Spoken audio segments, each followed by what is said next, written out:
Grit, a Detroit Lions podcast. Powered by the Monroe County Reporters. Here are your hosts, Jason Harwood and Jacob Litton. Welcome to another episode of Talking Grit. I am Jason Harwood. With me is Jacob Litton. We got Victory Tuesday on hand. Lions beat the Buccaneers 24-9. Jacob's had a long day. The only thing he's got showing for him is a Lions hat. He's probably feeling good now that we're talking about the Lions. How you doing, Jacob? I'm good. I needed this. It's always more fun to talk after a win, too. So, yeah. I know. All day I'm thinking, yes, we get to talk, like cleanse our palate and talk about this win and talk about this defense, right? I mean, it was a heck of a game. Absolutely. Something I'm sure every Lions fan's a little skeptical about is how the defense was going to look against this Buccaneers team. And man, they answered the bell in the best way. Exactly. That was pretty awesome. All right. As always, I want to remind everybody to follow us on YouTube, Spotify, Apple Podcasts. You can find us on YouTube at youtube.com/@TalkingGrit, on Twitter @TalkingGritPod. I want you to comment in the chat. Biggest player call of the game in your opinion. I'm curious what everyone's thought is. Was it, Dan Campbell going for it on fourth down? Was it a referee call in the game? Tell us what your guys' thinking is. I'm curious what it is. Well, I'm sure we'll get to ours at some point in the conversation here. First, but Jacob, let's move into some transactions that happened before this game here. Yes. All right. Transactions here. Finally, the return of Alim McNeill, right? That was the big one for us. We get Alim back. Especially with everything we were going to be dealing with the secondary, we really needed to create pressure. I know a lot of people were ecstatic that Alim was actually activated and ready to go in this one. And he did make a difference. Other transactions, so we signed Arthur Mollett to the active roster, and we released linebacker Ty Summers. We also decided to elevate Trey Flowers and Lauren Strickland from the practice squad for this game. No surprises there because we needed all the secondary help we can get. No really surprising transactions this week, I would say, right?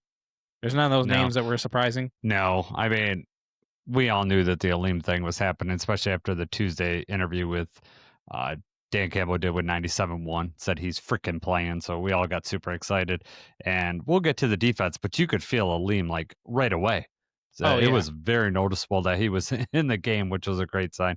One transaction that I didn't put on there, Jacob, and you probably didn't see today, you said that we released Ty Summers. We did sign him back to the practice squad today. We had an open spot, so he made it back to our practice squad today. Arthur Mollett took his spot on the active roster, and he made a big play during this game. A controversial play, but a big play nonetheless. That's okay. Big play, right? I mean, it's just one of those things where you never know when the opportunity is going to come. The opportunity came for Mollett and, Arthur Mollett, Thomas Harper, Eric Hallett, they all got their opportunity to make something of it, and they all made the best of the situation. Whiteside, we're going to get into all of them, but just outstanding for those guys. I know.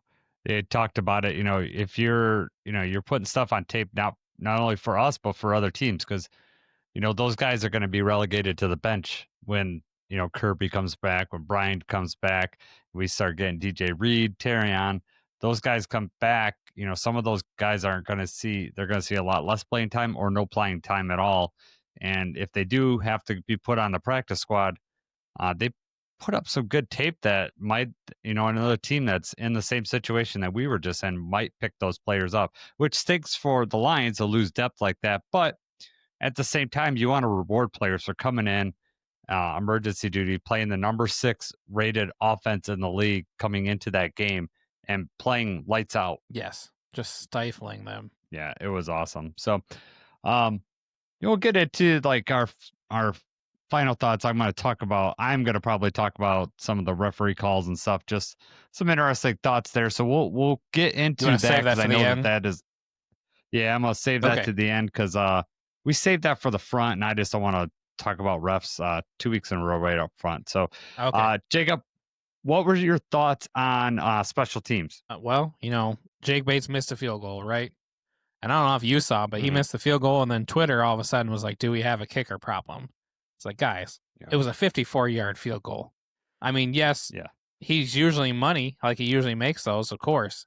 And we put him out there in a situation where we needed those points. But I don't think there's any sort of kicking controversy. And then he comes back and made a 58-yarder, barely, but he made a 58-yarder, off the crossbar. Like, it almost looked like Baker Mayfield. Like the Buccaneers were arguing that it didn't go in, which was weird. The ref's right there. Yeah. I think that they just, from their angle, thought that it bounced through the front, because on the replay, when you do the side replay, I mean, it does bounce and then in, and it's like, a foot or two behind the crossbar. I'm sure Baker, I mean, he sees the replay, there's nothing to argue with, but Baker had a lot of times he was crying to the ref in that game. Yeah, right. Hey, but you know what? We're going to get into it later, but I don't blame him at the end of the game for feeling that frustration. And, we'll get into that later. But back to special teams, yes. I don't think that you can even, there's no challenge. There's nothing you can do if they call a field goal good on the field, even if a replay shows it's bad. Can New York come back? I guess New York can do whatever they want now, but, if we're going by the rules, I don't think that anything can be done. It's a judgment call, especially if it's like going over the post or anything like that. I don't think the replay can do anything. That's usually what it comes down to, is it's over the post, and that's like but something like this where 100%, like you could tell in or out. If it bounced off the crossbar, it's either in or out. It just seems weird that if it had fallen out, but they ruled it good, that wouldn't be able to be overturned. But I don't think in the current rules, I don't think they can. Yeah, I'm not sure. I don't know. If it can happen, I'm waiting for it in a Lions game. That's for sure. Yes. If it can happen, it will happen to us, and that'll be when everybody finds out that it can happen. Yeah, exactly. It'd be like, and subpart 3A from the rules. Right. Crazy stuff. We'll have to get to Jeremy Reisman. He always gets to the bottom of those rule issues. Yes. Jack Fox had a good game. 51.2 average. He had a 66-yarder. Kept flipping the field, which was really good for our defense playing well. We're going to need Jack Fox later in the season to keep doing that if our defense can play at this level. We have more incentive to just kick the ball, in situations instead of having to go for it. I'm not saying that, we become super ultra conservative, but it doesn't push your hand to have to go for it in risky situations. You could trust your defense. And the way they were playing last night, I didn't blame Dan Campbell for any of those punts. Right. Definitely frustrating in the second half to be punting so much and just not being able to move the ball. But you're right. It was the right call, and the punts were good. And if the defense is stopping them the way that they are, there's no reason that you can't feel comfortable punting it down the field with a lead. Exactly. So Savatia, I don't know, Savatia, I'm sorry, I'm mispronouncing the name, thinks that you can challenge as long as it doesn't go over the post, which we could look that up because I'm actually interested in the answer to that. He's fine with Jake Bates, says he's usually only money when it's an absolute must. It's, at the end of the game, like in the Houston game last year when he kicked it and we were all holding our breath saying, make it inside that post. And he's wondering if, I don't know if it's a guy or girl, sorry, so I said he, but I could be either. Do you think that we could win the Super Bowl without our starting corners or safeties? And I think that's a bigger overreaction. No, I don't think that we could. Well, but to be fair, I think that it shows that we can hang around. Can we win the Super Bowl on the surface? No, it would be very hard. It'd be really difficult. But all it takes is for everyone to be on the same page, for Shep to have the game plan that he did. If you all play a perfect game and you play good ball, then yes, we, with this team, can win. And the Buccaneers are a good team. I know a lot of their games have come down to the wire, and they've kind of snuck in on the right side of the, towards the end. But, I mean, it's any given Sunday, right? And it's just this year, the way it is, anybody can beat anybody. That's abundantly clear. 100%. It's, Buccaneers are a good team, and when we get to our offense, they have a good defense. And Todd Bowles always plays the line so tough. I remember last year, I was expecting a tough battle. We'll get to that in the offense. Some gripes that I had, but let's start with this defensive performance. It was unreal. I know it's recency bias, but definitely one of the better ones that I've seen, especially with when you take expectations into account. Like we were all thought, I mean, my worry is Baker is going to burn us, especially when it was announced that Ibuka and Evans were going to play. And I'm like, man, we don't have any of our starting corners or safeties. We're going to be in a lot of trouble. And really, we weren't at any point during that game. We held them for fourth down on, third down, 4 of 16. They were 2 for 5 on fourth down. I was happy with that. That was good. A lot of it was good tackling too, right, Jacob? We were on, man. We really like. How many times do we say that we always let the first drive go? The first drive always is a touchdown, except for the one game. The defense seems to, take a little bit of time to settle in, but it just seemed like from the get-go, we just were not willing to give them anything. And they had to resort to, these quicker hitch routes and these kind of, third and long situations where they kind of just got some of the yards, 4th and 5, where they dive short. We weren't letting anything open down the field. Yep. I the secondary gets a lot of recognition, and rightfully so. But I really think it was the pressure that we put on Baker, and that caused a lot of that, either the underneath throws or the misfires, or even if we weren't getting pressure, after a while, Baker started getting happy feet and started getting rid of that ball a little earlier than he had to. There was one of the late touchdown passes that I think Whiteside blocked, had a PBU in the end zone. Baker let up on that and could have kept throwing it to the back of the end zone and probably would have had an easy touchdown. But I think he had just overthrown on a previous throw, so maybe he was taking a little bit off, and I think he took too much off. It was just those things that Baker just didn't look in sync at all gaming. You could say, well, Baker plays his best game, then we get burned. Well, I tend to look at it a different way. We got enough pressure and took Baker out of his game, right? That's the way I like to look at it. I'm sure Baker would like a lot of those throws back. When you look at it, he was overthrowing a lot of his guys. Yes, absolutely. I mean, if we look at the film and you cut through each one of his pass attempts, he probably had at least 5 or 6 that were open men that had ran good routes, especially Ibuka. I mean, he targeted Ibuka a bunch. He just could not hit him. And it wasn't that Ibuka wasn't open. He just either didn't have the time or just felt the pressure. Yep. And depending on where you look, we recorded between like 30 to 40 pressures in this game. Baker had 50 pass attempts. That's nearly every time he dropped back. I mean, and that played into the frustration for Baker towards the end. Yeah. And one thing that I guess I didn't fully realize till the end, that Baker didn't rush once in that whole game, which is a huge win just in it itself, bottling him up, because yes, he could be missing his throws, but usually he could hurt you with his legs. Not like a Lamar Jackson hurting your legs, but a big third down play, getting a first down like he did the previous week. Those are the Baker Mayfield, like, that gets his whole team involved too. It seems to like pump them up and get them going. They never allowed that. Our linebackers, starting with Jack Campbell, were so on point. And when you get to the snap counts, which, Jacob, I know you probably just came home from work, so you haven't had to see it. Jack Campbell, 100% of snaps. Anzalone, 100% of snaps. We're used to seeing that. But when you get down to Derek Barnes, 88% of snaps. That means that 88% of the plays we're playing 3 linebackers. Some of that might be secondary. Some of that may be just the scheme that we decided to play. But I know Derek Barnes had a really good game too, and he always seems to do that against Tampa Bay, right?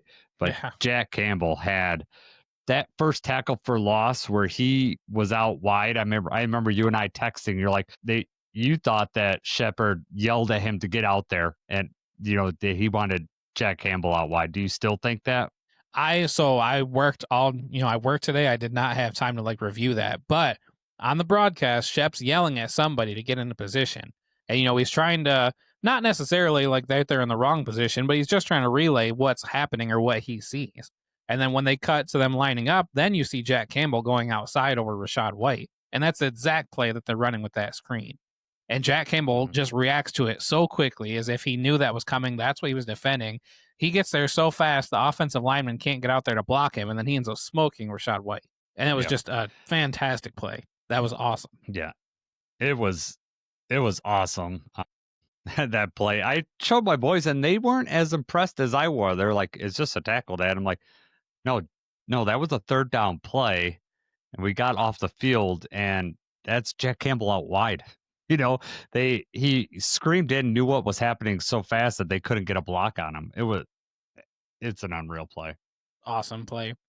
And you kind of mentioned it before, but it did seem like there were quite a few times where we just let 3 people go. We had the linebackers all out there. We let 3 rushers go. And then we had Derek Barnes or Jack Campbell, like somebody almost as if they were quarterback spy or like kind of a delay right there. And I think maybe that had something to do with the fact that Baker couldn't run. Besides the pressure being in his face all the time, there was not any easy escape route. But I think the one that Jack Campbell had that was the sack was Baker like trying to run away and he just couldn't get out quick enough. It might have been Derek Barnes. One of them, no, Barnes had the sack. They got back there. I think Jack Campbell's sack was Baker kind of stepped up and tried to move, but Campbell was right on him. He crashed down. That was when Alim came in. Jack Campbell's sack was Alim, like the second, I think it was the second play of the game or something like that. Alim just like bulldozes the line. Baker doesn't have anywhere to go, and he starts to break up, and then he's going to take off, and then Jack Campbell runs after him. Baker trips. Campbell kind of dives over him. Oh, that's Baker's right. That's immediately calling.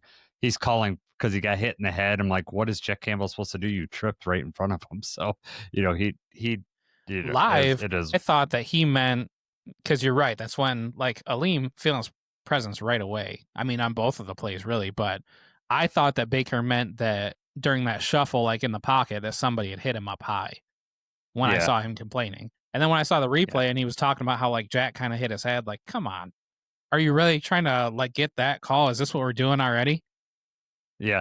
Well, I mean, he had no right to get that call. He like fell forward. He wasn't giving himself up on that play. It wasn't like he was, sliding. And at that point, any contact is going to get you. He like fell right in front of Jack, and it's not like Jack just slammed his head. He like kind of like landed over him really, and then I mean, there's definitely a scenario where that's unnecessary roughness, but that's not what he did. I mean, yes, you could have absolutely tried to like crush him and led with your helmet or do whatever, but that's not what happened. It was like barely a glance. Derek Barnes had a great game again, got that sack, as you said. Al-Quadin Muhammad actually caused that sack, caused Derek Barnes to come in, because originally when I looked at it, I thought Derek Barnes was Al-Quadin Muhammad because of just the positioning of him on the defense. He's kind of like, he pulled back a little bit, but then I realized on replay, I'm like, that was Al-Quadin Muhammad that forced Baker to go inside right into Derek Barnes, and he got the sack on that. Derek Barnes had a great game, just keeps getting better and better, and he got a game ball, and he deserved it. Yes, absolutely. I know I messaged you. It's like, man, why is Al-Quadin Muhammad not? Because it just seemed like a couple of those, he was making, his presence felt out there. But there just seemed like a couple of those sack opportunities where Hutch was like crashing down extra hard. It seemed like almost every time it was Tyler Lacey, for whatever reason, that was on the outside. Yeah. And it's like, man, if Al-Quadin was out there, I think he finishes that sack. He finishes that play. Yeah, Al-Quadin is still like, I think, top 10 in pressures in the, and he doesn't play nearly as much as like Hutch. I mean, I think Hutch right now, the numbers are, he is 10 ahead of the next guy. Javon Curse is it Javon or Curse? I can't remember. The Rams defensive lineman Curse. I think it's Javon, but maybe I'm wrong. It's Jared Verse. Jared Verse, yes, sorry. So just to let you know, just because you mentioned it, so Javon Curse is the freak, and Javon Curse played for the Titans in the 90s. So yes, that's where I got it from. Yes, I'm old man. I knew that it sounded right, but it sounded right, but didn't sound right at the same time. But you said it, I was like, wait a minute, I actually know that guy. Like, I know, I can make fun of his old age. Yeah, I will tell you that I feel, because of us having Aiden Hutchinson on the outside, and they're sometimes triple teaming him, that what gives us this luxury of having a linebacker out there on a delayed rush, because we wait to see how they're going to do Hutch, and then we got like a QB spy / this do it all guy that could do it. And the cool thing about it is that Jack can do it, Alex could do it, and Derek could do it, and you don't know who's going to be doing it because they're moving around all pre-snap, and I think that really confuses the heck out of the quarterback. And we haven't seen it yet, but I'm thinking at some point one of those guys is going to drop into coverage. Quarterback's not going to see it. We're going to get an interception. I guess it kind of happened in the Bengals game, right? Alex dropped in and Browning threw that pick, and that was kind of a similar situation. But I expect to see more of that. Derek Barnes is going to get an interception. I really like to see Jack get one because, frankly, I want to see Jack just run over someone. He's Right. so big; it would just be awesome. Barnes interception in the playoffs, though. I mean that Yeah. that's Oh some yeah. kind of situation. You drop back into coverage, they don't see it coming. Mm-hmm. Yep, you're 100% correct there. Again, Tampa Bay, Yeah, right? right. I don't know if you saw it, but our highest rated defender on PFF was Tyus Wheat because he had like 9 snaps. Yeah, let me just double check here. Yeah, 9 snaps, and he had 1.5 sacks or a half sack and a trip, however you want to call it. But 1.5 sacks is how it's officially called. Could you tell? Well, it just seems obvious to me watching live. I was like, oh man, he tripped him, and then I was like, oh okay, there's no flags. Like what? And then Baker gets up and is really mad about it, and then they show Yeah. the replay. It's like, yeah, that's obviously it was a trip watching live. It's obviously a trip now, but you know what? Yeah. We'll take the sack. I think I texted you. I was like, he's probably going to get a fine for that one, but we'll take the sack here. Yeah, I don't think Tice is making a ton of money, so I'm hoping that someone else in the organization that makes more money than Tyus pays for that Yeah. fine for him. Right. The snap counts. You got the snap counts up there, but just, obviously you already said Jack Campbell, Anzalone, but then the really noteworthy ones for me, Amik Robertson played 100% of the snaps. Thomas Harper, the safety who's playing, finally getting his opportunity, 100% of the snaps. He's out there every single play. And then Eric Hallett was out there 93% of the time. He only missed 5 snaps. And I was concerned. I don't know about you. You noticed this right away. The very first play, Eric Hallett just got ran over, just helmet to helmet hit. He kind of like awkwardly got blocked or kind of like tried to get in the way. It wasn't like just 100% straight up. But then it looked like the brunt of the force was just helmet to helmet right on him as he was falling. I was like, oh, God, please don't be out. That is a penalty, though. I mean, that should have been on the offense. That by the letter of the law, that's a penalty because the running back initiates contact with the crown of his helmet, like right into the defender, and that is a penalty. A couple of years ago, that was one of those things that they said that we're going to crack down on, but apparently they're done cracking down on that. We're doing hip drop tackles or whatever thing that is in vogue now. But when I saw that, Hallett just got blasted, and then he also got stiff armed a little bit later on, and I was like, oh my god, he's getting overpowered. But outside of that, I mean, he looked all right. Thomas Harper, who you mentioned, I am more than happy with his performance in this game, and then also in what was it? He had a really nice stop in the last game with the Chiefs on the 4th down. Right. Yeah, 4th down play. So yeah, playing. When you're telling me that Branch and Kirby are out going against Baker, I'm really worried. But Harper more than held it down. There were multiple times in this game, though, that I feel that Branch or Kirby would have got a pick on one of those overthrows. I think that they would have been just more ball aware because I noticed that our guys were really like the safeties were really just focusing on the receiver, and I think Kirby and Branch are just a little more ball aware, and they would have been able to get one of those from Baker. I agree with that. Also, Whiteside. I mean, Whiteside had a couple pass breakups, which were really nice, but he was not. It did not look like he had interest in trying to catch the ball. I think he was just like, I'm swatting this thing away.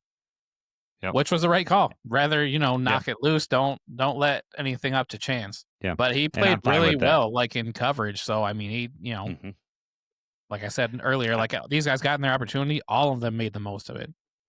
Yes.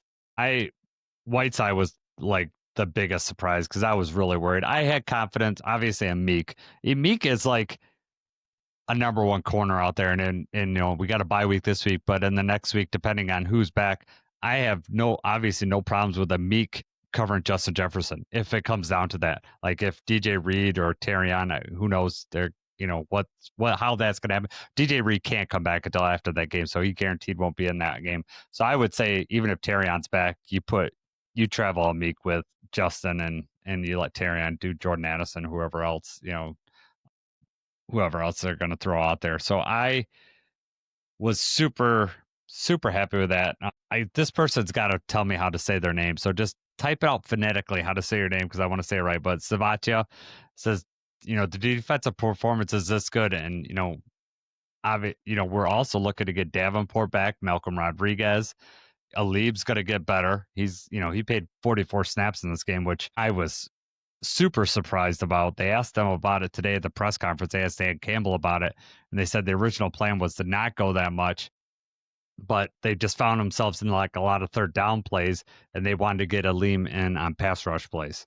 And that's a good plan. It obviously did good. I saw the all 22, Jacob, and they're having to double Alim a lot. And when you have to double Alim and you double Hutch and send chips out that way, that's a lot of resources on that side of the line.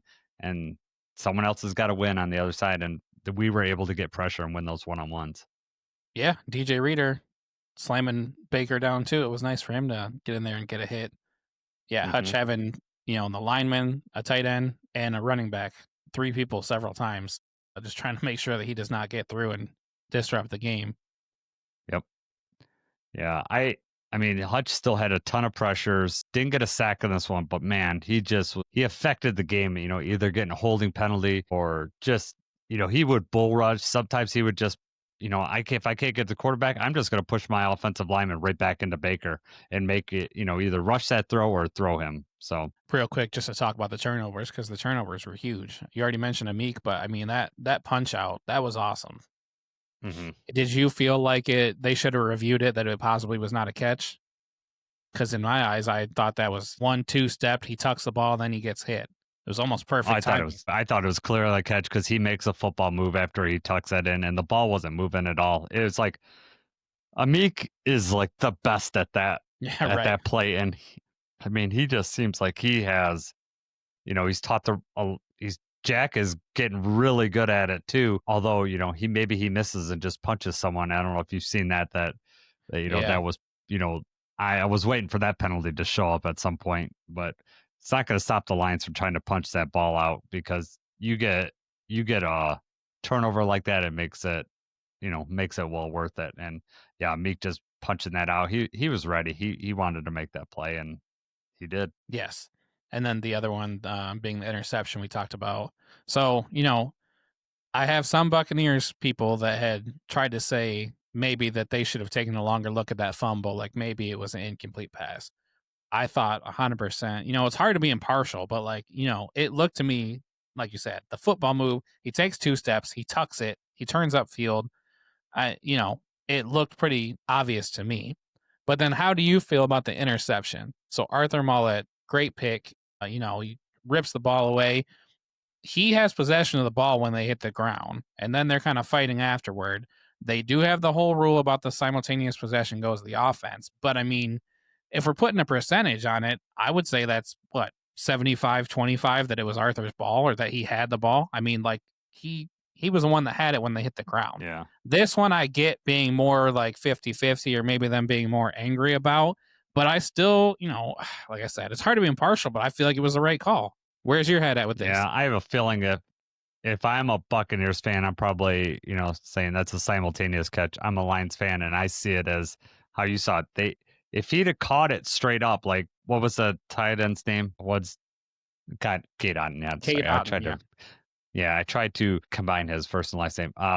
So Otten juggles it, and he doesn't come down with the possession right now, which gave Mullet an opportunity to get his arm in there. And you're right, when he comes down there, Otten really, the only thing that's the reason why his arm's up there is because Mullet has his arm like pinned against his Mullet's body, and that's what makes it look like he has a possession. But the ball is cleanly in his hand and against Mullet's chest, and you're right, probably 75-80% of that is Mullet having the ball. Otten's arm is in there, but I was shocked when they ruled it the way they did it. I just didn't think there'd be enough to overturn it, but I was really happy. I have a funny story about that, though. So Bradley, my youngest, is at Boy Scouts, and he missed the first half. He actually came in right when that play happened. Oh. So Preston and I are watching downstairs, and Bradley comes running downstairs, and he's like, an interception. I'm like, no, they're about to review it. And he's like, no, they called it an interception. And Bradley's stream was way ahead of ours. And so when he got downstairs, he already knew about it. So we kind of got ruined that it was, that it was an interception. But like you, Jacob, you just felt that pressure release, and I was like, oh, good, it's our ball, and we can just let it see what's happened. I didn't mind being spoiled. Yeah, right. When it's good news, I mean, either way, it's like if I know that it's happened in real life, I just want to know. I'm not like I have to see it on the TV. So yes, spoil it for me, for sure. Yeah. I'm getting more and more like that. Even in baseball, I watch the game day app because sometimes that's ahead of the baseball puck, and the Preston gets so mad. He's like, "You can't wait 15 seconds." I'm like, "No, I am so nervous right now that I just need to know right now." And then that way, when I see it on TV, I can do it. Plus, also, I'm guarding myself for like Preston's reaction in a minute when Riley Green strikes out or something like that. I can mentally prepare myself that my son's gonna yell and throw something. Right. For what it's worth, though, both those plays, everyone, not everyone, but there's a pretty decent source of controversy, and it definitely plays into them. When the Buccaneers are making the list of things where they say the ref screwed them, those are two factors, but we did not get any points from either of those, right? So, Yeah. I mean, in the grand scheme of things, no, it did not affect the game for us. Should we have gotten points off both of those on a short field? Absolutely. Like, did the offense kind of falter? Absolutely. But, I mean, you're talking about the final score. Yes, they, lose out on that possession if you want to say that it's gone the other way. But no harm, no foul, because we give the ball right back both times. Yep. Yeah. And, I mean, we were so upset about the refs last week, and rightfully so in a couple instances. But it's so hard to be unbiased about this stuff because Tesla for sure gets interfered in the end zone on that 4th down play. And Jacob, wait till you see the replay when we do the all 22 what on that play, because I know they didn't show it live on screen. You're going to be pissed that they didn't throw it to Amon-Ra on that play. But anyways, Tesla definitely gets grabbed. I think if it's Terrion Arnold, they call that 100 out of 100 times because he pulls. He's got his shoulder pad. He's you can see the shoulder pad. Yeah, right. And so like if they were looking, they would have called that. But it was 4th down, right? It was 4th down. I'm sure that was the play call. If Tesla gets a step, we're just going deep to him. Yeah, everything lined up. They got some pressure. Slowed down. Yeah, they got pressure on Goff pretty quickly in that play, and I think he just, he made the decision that I think that was the primary read. But when he's looking back on it, oh man, Amon-Ra's just sitting wide open on the other side of the field, like wide open. And it's not because Goff threw it the other way. They double teamed the wrong guy and left Amon-Ra wide open. And then, the other controversial play that they had was like the double review thing. I know a lot of fans are upset about, Buccaneers fans are upset about that, but he's clearly short. In my opinion, he's clearly short of the line to gain on that. And Dan Campbell did ask about the process. Like they asked him in the press conference today, that's what he was reviewing, but he also knows that they're going to review every part of that play. So maybe he asked for the process because maybe they think they're just going to look at the line of the gain. So he's giving them two things to look at is how I look at it. A very, very weird situation. The refs, I mean, New York, the refs crew, they did this to themselves though, right? So Dan Campbell throws the challenge flag.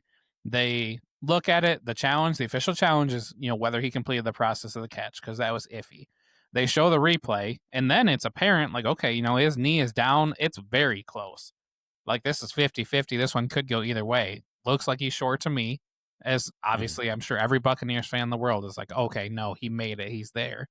Not every Buccaneers fan, but you know what I'm saying? It's just one of those things where, if you're for Tampa Bay, you think he made it. If you're for Detroit, you think he's short. It looked like he's short to me. The mistake that they made, in my opinion, was coming out to say that the challenge was unsuccessful and then literally saying, we took a second look, or after taking an additional look. You can't do that. Yeah. You could have said that all in one. You could have just said Detroit challenged the process of the catch. It was a catch. However, after further review, however they got to word it from New York, or how, like, official review, the runner was short of the line to gain, and they should have said the challenge was unsuccessful. Didn't they say they gave us the challenge back too, right? I think so. That just rubs salt in the wound. Like, they are wrong, but we're going to give it back to them. So, yes, I mean, I understand them being infuriated about that, even if the grand scheme of things, the call was right. The way that played out was just so ridiculous. Mm-hmm. It just feels like that would happen to the Lions 9 times out of 10. Right, right. Some ridiculous thing like, hey, we got, like the 10-second runoff. Like, we're like, hey, we're gonna, you get one more shot. Oh, nope, there's a 10-second runoff. Game's over. That type of stuff. The other weird, while we're on it, might as well just go through it right now. The weird thing was the JMO offensive pass interference, which I know that you're gonna say that that's OPI because I know that that's your big thing. I just think that Mike Evans does that, pretty much every play, and they let him do it. It's fine. I'm not saying that Mike Evans is a bad player. It's just turnabout's fair play. I expect that, but it was obviously pass interference on Amon Ra or Khalif Raymond on that. The Jamel Dean, hold like that they he pick up had. that flag. Yes. Like, how did they pick up that flag? He grabs him twice, and the second time, Khalif has passed him, and he's grabbing his. It is the most obvious pass interference or holding or illegal contact, whatever you want to call it. And I don't know how they picked that up. That was bad. So there was bad calls on both sides. I mean, the refs just did not have a great game in this one. If you're a Bucs fan, you're gonna look at it like, you're gonna look at it as, we got screwed. If you're a Lions fan, we're used to that. So, we just think it's par for the course. But and then when we get a good call, we just look around like we stole something, right? And we didn't get caught. Yes. The frustrating part about that is that the flag was thrown. Like, the ref did see the hold on Khalif. They threw the flag and then realized, like, well, these are offsetting. That's what it felt like, is like, okay, these are offsetting penalties. And then somebody else had to be like, no, I don't think it was, or I think maybe he tripped, or however that conversation went. And you're right. Yeah. Like, yes, if you're looking under a microscope, that was offensive pass interference on Jamison Williams. However, that was not nearly as bad as what you see most of the time. And that's the gripe that I have, is that these receivers are able to push and fully extend and create separation, and they don't ever call it. So, the irony that they're going to call it on us. And then, we had the flag, that would have just negated both penalties or whatever anyway, offset, and they decide to pick it up for some reason. And then they had maybe the loudest refs you suck chant in history. And you were not at the game. You didn't get to be a part of that. I know, dude. I almost was at that game. My tickets, the Amazon outage just almost caused me to go to that game because it was hard to get into Ticketmaster. And finally they sold like at 4:00, like literally at 4:15 they finally sold, because I was making plans, like contingency plans. Sarah couldn't go. I was going to take both boys. They didn't know that any of this plan was in motion, because we told Probably them ahead best. of time we weren't going, but we almost all went to the game. It was crazy. It would have been a fun game to go to. It was, it seemed so loud in there on the TV. Like that first, there was a false start penalty early on Tampa's like second drive. You couldn't hear, like, the play almost went to the completion. They almost tackled the runner on the out. Or I don't know if it was a receiver or runner on the outside, because no one could hear the flag. That was crazy. Right. Now you get to see what it's like on this side when you listen to games in Ford Field, especially primetime like that. It's it's loud. You can tell. I can't wait. Well, I expect when I go to Green Bay and Thanksgiving that we're gonna match that times 1.5 or something. Right, That man. game's You gonna need be to. live. Yes, 100%.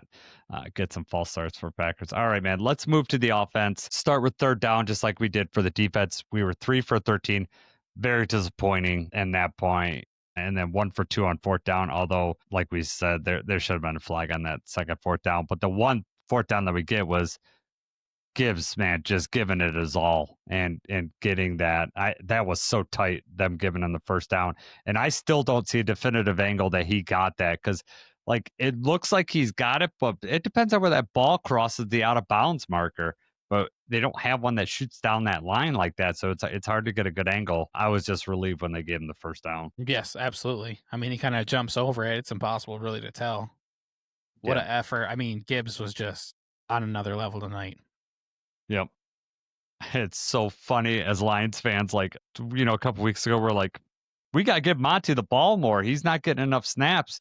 And last night, every time Monty was in, no offense to Monty, but I'm like, man, I just really want to see Gibbs in this game. He's tearing him up. Like, I just want to see.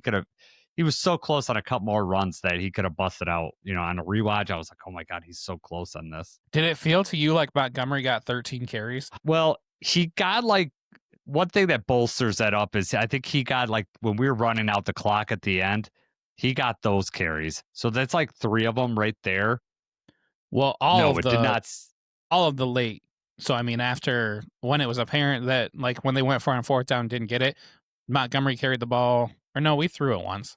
But Montgomery, like 5 of the 6 attempts that we had, 5 of the 6 plays that we had were his runs. So yes, it was helped out later in the game. He only got like a yard and a half, but we didn't have an answer for Vita Vea. Vita Vea just ate our lunch up front, like clogged that up. There was a couple times that we would get, on a combo block, but a lot of times Vita Vea was in there. And it doesn't surprise me because Frank struggled with Vita. So that was my worry. I think we talked about it in Keys to Victory. We got to bottle him up.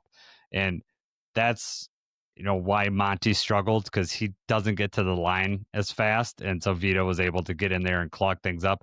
Gibbs just gets to the line so fast that sometimes he could beat the defender up there, and, before they can start clogging that middle up. Yes, on that run that he broke out, I mean, just beautiful. I'm sure we're going to look at that in all 22, but just, to be behind Panay and Ratledge, and it was almost like perfect timing that they just opened that hole up. And if you're the safety, if you're Winfield, you're trying to look and see which way they're running, where is it at? You don't have enough time when that hole splits open between that and Gibbs being full speed. And then he turns and tries to get full speed. Your full speed doesn't reach his full speed, and you're not catching him. No, it doesn't even matter if you're 10 yards back there because he's got to turn his hips and then all of a sudden try to accelerate, whereas Gibbs has already got his hips in the right direction at full speed running. He's got the top 2 speed runs in the league as far as speed wise this year. Jared Goff joked and asked if he was the 3rd highest in his press conference yesterday. I did see that. That was funny. that was hilarious. That hole opened up. Gibbs hit it. He just hit the freaking nitrous oxide, man, and just like he looked so fast watching the game too. It's like, my God, man. I know. What an electric play to have seen in person. Another one you missed out on. Yeah, and that got spoiled for me too because of my fantasy app because I have Gibbs on my team, and all of a sudden I got an alert for a 78-yard run, and I was like, that hasn't happened yet. That's a great feeling too, right? Yeah, because my team scored and my fantasy team scored, and then I knew that was coming. So, and we were like, I don't know what happened with our ESPN app. We were like maybe 3 plays behind from what I got that notification. I was too. So there were times where I would see the score like flash. I'm like, okay, we're about to score here. Yeah, so I'm thinking it might have been the Amazon stuff. I'm not sure, but I told Preston, I was like, get ready. I did blow it for him, but I was like, you might want to pay attention here. And Gibbs just, it was no question. Once he busted through the line, there was no one going to catch him. Goff, had I would say his best game. Certainly, it's not statistically 20 of 29, 241 TD and 1 bad interception. Again, right before half, we have trouble right before a half. I don't know what it is, but we just gave up 3 points to Green Bay this way. We gave up 3 points in the Baltimore game, and then also in this game, like they got free 3 points, which I was already disappointed going into half 14-0. Like I felt like it should have been much, much more. And then to go into 14-3 with them getting the ball, I was still nerved up. I was like, the game should not be this close. And actually, the other Monday night game had the same exact thing going on, except for it was 4-6. Seattle dominated that game, and Houston just kept hanging around. I don't like that. I don't like that feeling of letting someone hang around, especially Baker Mayfield, who wins all, last possessions. Like, I was like, we have to keep this, two scores out because, we thought with the, the Buccaneers guys that, whoever has the ball last, and it didn't really prove out that way. But that was my thought going in the way they went into halftime. Yes. No, I felt the same way. And I texted you about that. It just felt like we should be up more, and especially against Tampa Bay, you cannot let them hang around. And they were getting the ball back, so 14-0 wasn't enough of a lead. 14-3 was actually kind of disappointing. Like you're up 14-3 at halftime, and yet you still walk away kind of feeling a little disappointed, a bad taste in your mouth. Goff was on like the first drive, the first quarter, kind of. I mean, the first drive was great. Second drive we get out there is when he gets sack fumble. The defense steps up. Next drive is that fourth down where it's like we were driving. We're in the red zone. This is when we don't punch it in the red zone because we went for 4th and 2. We went for it all to test law. But then after that, it was just like he was missing throws. You know, the defense was doing a really good job of disguising pressure. They were getting home quite a few times. And then you had the really bad interception. And I mean, just it's frustrating. They fumble it when they fumble it, we start that drive at their 41-yard line. Mm-hmm. And then, 2 runs, an incomplete pass, and then the missed field goal. It's like, that's really disappointing that yet again, we get a turnover and we're not able to get points off of it.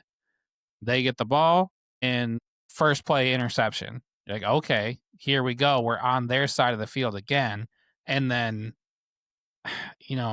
he takes a sack, and it's right after the sack. This has happened several times at Goff. It's right after the sack, and I don't know if it's just that he feels like he needs to get all of that back right now.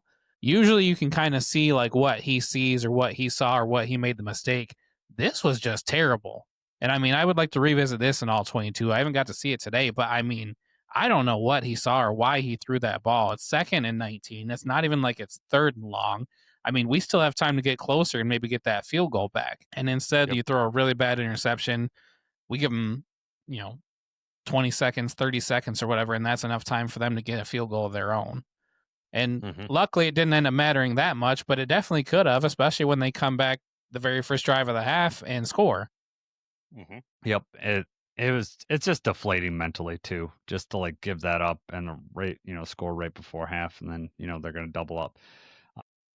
Amon-Ra like disappeared in the second half. Like it just seemed like we kept finding him wide open in the first half. 6 receptions, 86 yards, but I don't know what happened. I don't know if they changed their defense, that should leave someone else open. Should leave JMO open. Should leave Laporta open. But it just seemed like things were bottled up after that. JMO only had 2 targets in this game. I'm not worried about it because he's affecting the game and he's still blocking. He's still doing everything. But we need to find some ways to just get him in the offense. I've been saying it for weeks. Other than just chucking the ball deep 6 times, I don't understand why we can't get some of these quicker routes or these end arounds or just screens. You got to do something to give him the ball and give him a chance. Because he's electric. He could break one off just like Gibbs can, right? I mean, you never know. Yeah. But if you don't give him a chance, that we're never going to find it. And it really, Goff, 20 for 29. But most of these completions and most of his better plays outside of that first drive when him and Amon-Ra were on, I mean, he hit Brock Wright, 3 catches, 23 yards. Laporta, 3 catches, 15 yards. Khalif Raymond actually had 3 catches in this one. Gibbs had 3 catches, 82 yards with those.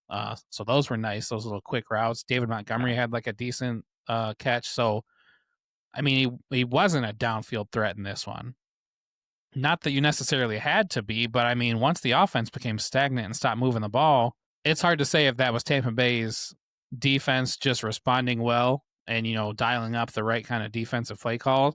Maybe that's what happened with Amon-Ra, but it was an okay game from Goff. He left a lot out there for me. He did. He looked uncomfortable in the pocket. They were getting some internal pressure on him, so that really affected that.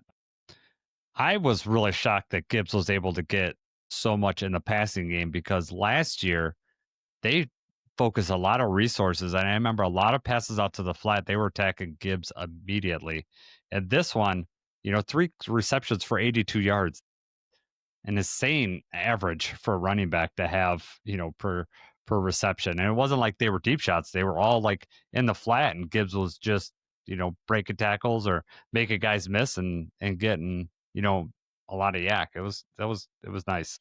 Yeah. That first one where those 2 guys, I mean, they had the 2 players to stop him right there, but they both whiffed on that juke move. That was awesome. Yeah, that was awesome. You see the little pellets fly up in the air too from Gibbs stopping so suddenly. That's awesome too. Kind of looks like Sonic, his feet going real fast, just like the smoke that's coming, turning up. Yeah. One thing that I will say that I really like about this offense is happened in the Cincinnati game too. You get to a point where the other team's threatening, right? Like, right after half, the Bucs go down and score, and then we go on a drive, 7 play, 73-yard drive, and just like, oh no, it's back to 2 scores. Like that game, like totally changes if we go 3 and out there, and then the Bucs, they'll start to feed some momentum, and it's like, no, the offense knows when to turn it on. It reminds me of like Happy Gilmore when he can't putt and he just like hits the hole in one. He's like, we should just do that every time. That's why I feel like this offense. Like, why can't we just do these 7 play, 73-yard drives? They make it look so easy sometimes. And I'm like, just do that every time. Right. Very good at responding. Yeah. But I mean, also that responds, a lot of it had to do with Jahmyr Gibbs as well. Oh yeah, 100%. He loves Monday night, doesn't he? He did jump in the stands like he did in that Raiders game. I really wanted to see him do it. Right. That one could have been a long touchdown where Sewell pulled. So Sewell just whips his Yes. guy, and then Sewell's running down like full speed. And Winfield's right there. He just kind of, I don't know, he just kind of missed it. Crazy that Winfield was able to evade Panay and then also make that tackle. So shouts out to Winfield on a good play there. But man, that would have been awesome if Panay just steamrolled him and then Gibbs runs in the end zone.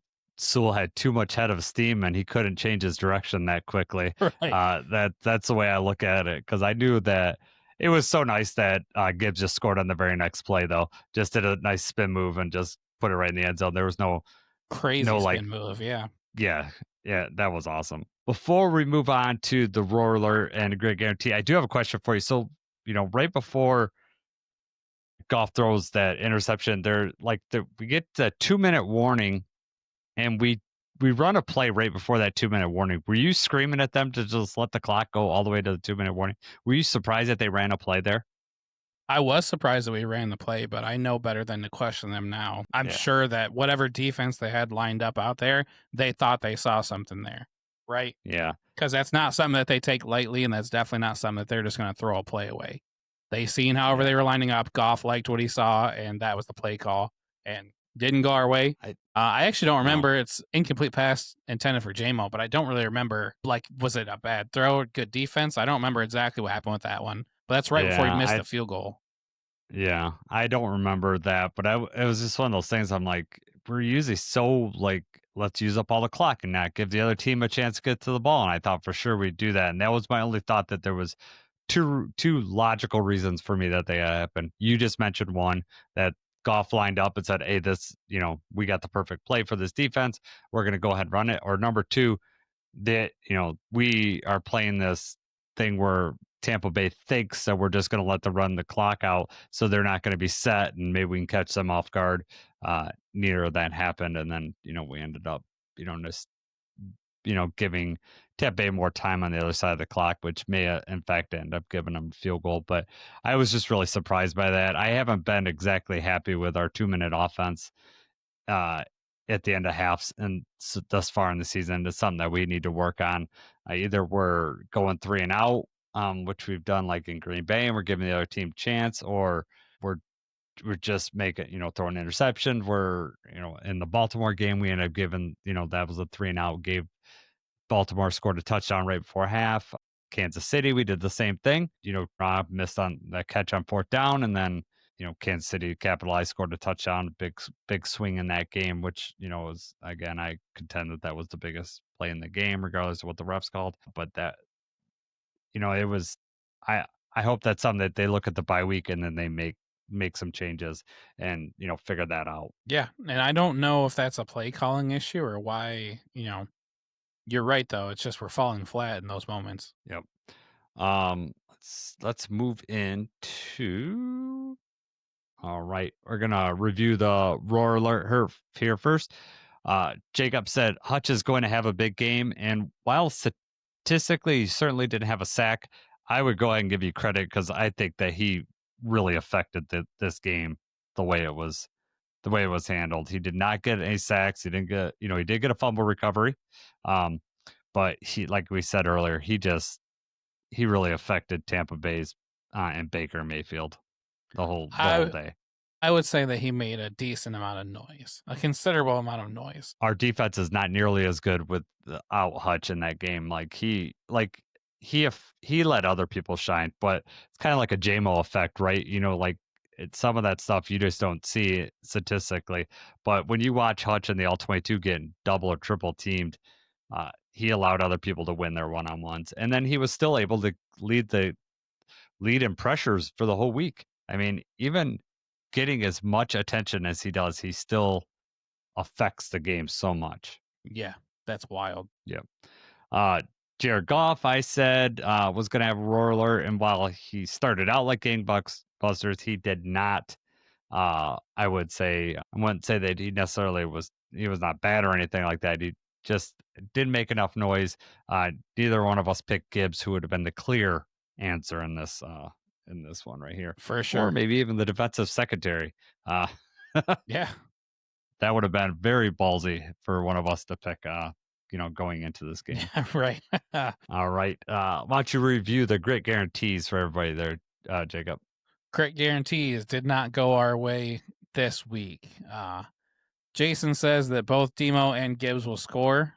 So they're both going to score, and they would break the touchdown record of, both players scoring, which would have been awesome. Monday night, Yep. I, felt like that definitely could happen.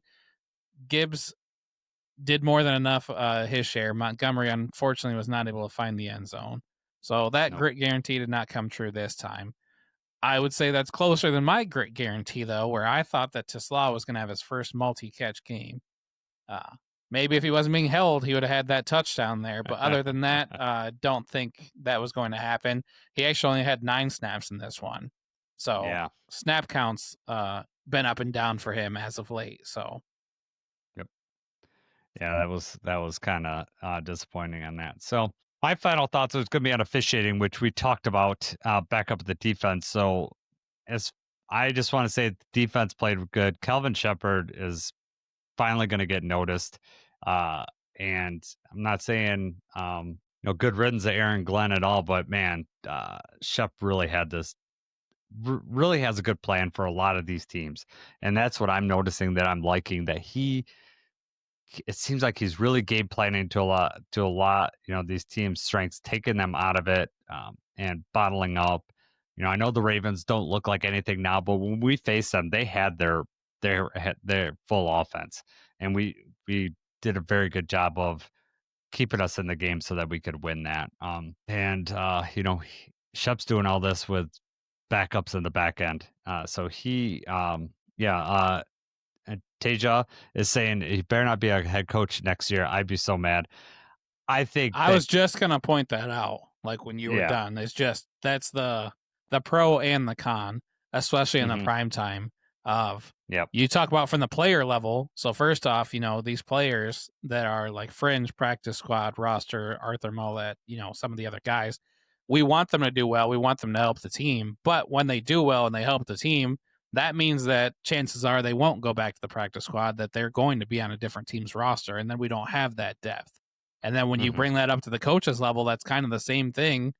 We hoped that we were going to have Sheppard on for a few years and that we were really going to have a good thing, have some continuity. But he did a great job. He called a great game, and he brought attention to himself for sure. But now, if this defense is ranked top 5 at the end of the year, there is a chance. I mean, he gets interviews. There's a chance that he might be one and done here. Yeah, he's so young, and I think that teams are going to maybe want a little bit more experience. However, if we do win the whole thing, Super Bowl might trump all that, and they're going to want the next big thing, which, great for Kelvin. I love listening to him in his press conferences.